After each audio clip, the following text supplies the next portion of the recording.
வாஸ்து சாஸ்திரத்தின்படி வாழ்க்கையில் மகிழ்ச்சியையும் செழிப்பையும் கொண்டு வர பல வழிகள் உள்ளன.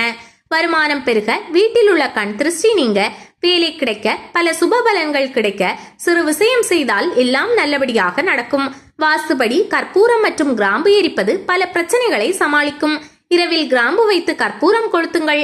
ஆசைகளை நிறைவேற்றும் சக்தி கற்பூரத்திற்கு உண்டு. உங்கள் விருப்பம் நன்றாக இருந்தால் அது நிச்சயம் நிறைவேறும். பணப்பிரச்சனைகளிலிருந்து விடுபட சனிக்கிழமை இரவு படுக்கைக்கு செல்வதற்கு முன் கிராம்பு மற்றும் கற்பூரத்தை வெள்ளிக்கிணத்தில் எரிக்கவும். இப்படி செய்தால் பணப்பற்றாக்குறையை போக்கலாம். வீட்டில் உள்ள எதிர்மறை சக்தியை விரட்ட கற்பூரம், கிராம்பு மற்றும் ஏலக்காய் நன்றாக வேலை செய்கிறது. இவை தீய சக்திகளை வீட்டிலிருந்து விலக்கி வைக்கும்.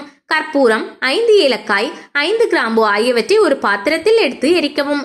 முதலில் பூஜை அறையில் வைத்து எரித்துவிட்டு அந்த புகையை வீட்டின் மூலை முடுக்கெல்லாம் பரவ விட வேண்டும். இவ்வாறு செய்வதன் மூலம் வீட்டில் அமைதி உண்டாகும், கண் தோஷம் நீங்கும், எதிர்மறை ஆற்றல்கள் அகற்றப்படும். வீட்டில் இருப்பவர் மீது தீய பார்வை இருந்தால் அது நீங்கும்.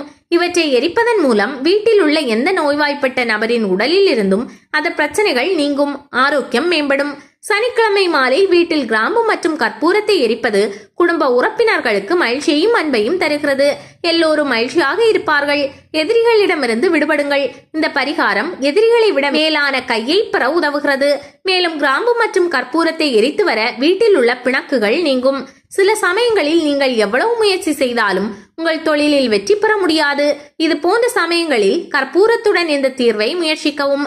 இந்த அணுகுமுறை நீங்கள் விரும்பிய வெற்றியை தரும். வேலை நேர்காணலுக்கு செல்லும் போது கற்பூரம் மற்றும் கிராம்பு எரிப்பது நல்லது.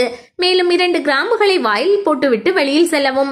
நேர்காணலுக்கு செல்வதற்கு முன் அவற்றை அசைக்கவும்.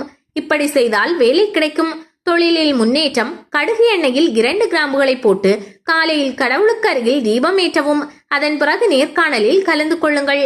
இவ்வாறு செய்வதன் மூலம் தொழிலில் உள்ள தடைகள் அனைத்தும் நீங்கும். திருமண உறவில் சிக்கல் இருந்தால் வெள்ளி அல்லது வேறு ஏதேனும் பாத்திரத்தில் கற்பூரத்தை எரிக்கவும்.